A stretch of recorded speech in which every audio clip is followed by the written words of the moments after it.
Today we got a brand new Call of Duty blog and it was about everything Black Ops 6 Season 1. And of course, we're all focusing on zombies here, and there's definitely some smaller things that we will talk about, but we cannot start this about talking about anything else except the reveal of DLC 1. Yeah, we actually got a look at it and a little bit of details about it, which is extremely fun. But the first thing we learn about it is the name of the map, and this is actually in French, and what it is Citadelle des Morts. I apologize for the pronunciation, but I think that's kind of right. And what this actually translates to in English is Citadel of the Dead, which is a really cool name, honestly. I kind of wish that's what it was actually called, but hey, we can't complain too much about the French. But either way, we actually got a picture of this map, and let's put it on screen right away. And yeah, we're getting another medieval castle zombies map, kind of giving the Rise and Drake vibes. Now, obviously, it's pretty different. It looks like more of a castle than the Rise and Drake really was, so I'm already excited for that alone.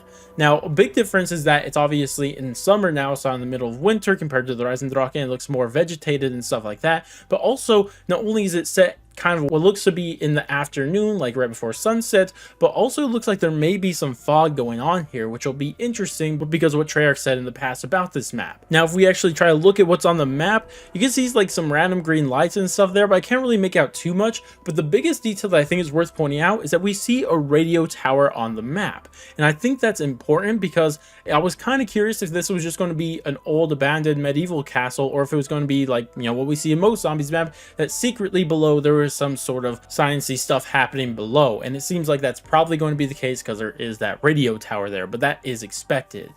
Now, of course, that's not all that we learned about this map. We also have a little description of it, even though it is redacted in some places. But what does it say? Let's find out. After the shocking revelations at the culmination of the Terminus main quest, Weaver, Maya, Carver, and Gray follow the uncovered clues to Europe and discover an abandoned castle, a citadel of the dead, if you will, that offers up a host of redacted, ghoulish horrors, redacted, medieval village, redacted, with hidden redacted abound. Now, the main thing that caught my eye right away from everything they said there is the mention of the medieval village, and that again brings me back to the Rise and Drake, because if you guys remember, outside of the map there was a village, and a lot of people, like, it caught their attentions, like, what if that was an accessible area? And Perk must have heard that, and now they're reincorporating it into their new medieval castle map, which would definitely be interesting. But I am curious where it is, because from the picture we got, we just saw the castle, so I'm kind of curious how big this map really is now. Now, of course, the other thing is the mention of ghoulish horrors, because one thing Treyarch did tell us about this map before is that they wanted this to be like a scary, spooky map, right? And I think that is what they're going to be doing with this ghoulish horrors and also the fogginess of the map.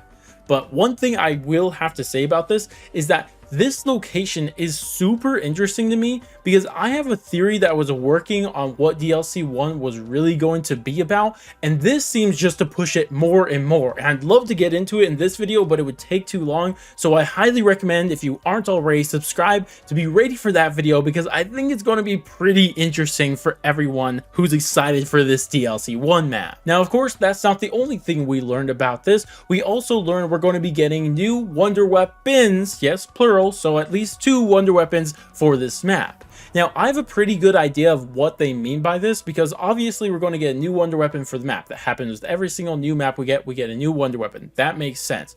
But when it says plural, I'm pretty sure the second one is probably going to be the Ray Gun Mark II. And the reason I say that is because recently it was leaked in the files, so I don't expect like 2 like unique wonder weapons. I'm pretty sure one of them is going to be the Ray Gun Mark II, but hey, if they are, that's crazy too. And also, it's just great to have the Ray Gun Mark II back if that's really what's going to happen here. But the final thing we know about this map is its new elite enemy, and they give us a redacted picture of it, and here it is here. Now, you can't really make out too much, but it does look pretty creepy, kind of fish-like, maybe even having hooks for hands. It just looks pretty creepy, and I think it might be going for maybe that ghoul look that they were talking about earlier, but I'm excited to see how that's really going to turn out to look in the end. Now, of course, we're not done with this mid-season update with what's going to be coming. We also know we're going to be getting a brand new perk. I really hope it's a new perk and not just Mule Kick or something like that, but I guess we'll have to wait and see. Then after that, we're also getting a new field shield upgrade, which I'm interested to see what they choose to do here, if it's going to be returning one or something new. Like, honestly, imagine if they bring back Ring of Fire. That would be great. I love that stuff, so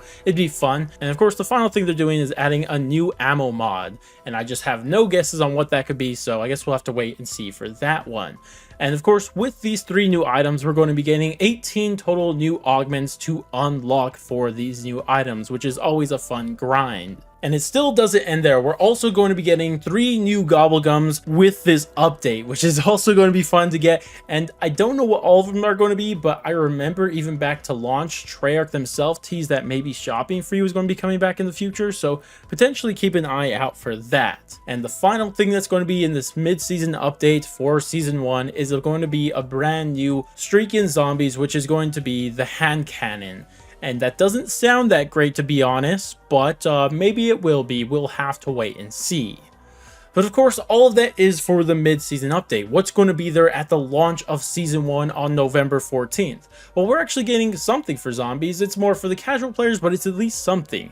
And what this is directed mode coming to both Terminus and Liberty Falls. Now, for the people who don't know what directed mode is, what it actually is a way for more casual players to complete the main Easter egg. Because we all know that Easter eggs are pretty difficult for a lot of people to complete, especially for casual players. So Treyarch is adding in this directed mode, which really just turns these Easter eggs into more of a story mission, more maybe even similar to campaign almost. You still have to do all the steps, but if you fail them, you don't have to restart your game entirely. It gives you a checkpoint pretty recent to where you just failed. And also, you don't have to worry about the rounds getting too high, because I think they said that when you're doing the boss fight, it's always guaranteed to be on round 15. So even though that's not going to be something I'm going to do too much, I'm still excited for the casual players to actually experience Easter eggs, especially a lot of them for the first time. And honestly, this is a great blog. I love everything we're seeing here. I'm so excited for Black Ops 6, especially for DLC 1, Citadelle de Morts. Oh my gosh, I just want to see more of that map, and I cannot wait for that. But